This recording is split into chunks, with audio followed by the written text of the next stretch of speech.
In this video, I'm gonna show you how to update your apps on your Apple device.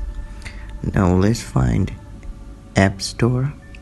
Let's go there and click on the right logo. It says 14. Let's go there. Now let's go a little down, and if you click on update all, the all apps will be updated, but I'm gonna use only one app. Let's update Messenger. Click on that, and it's gonna take some time.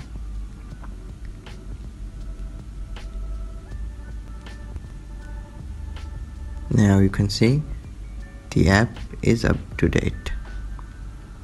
If you click on open, the Messenger will be opened, and yes, it's up to date.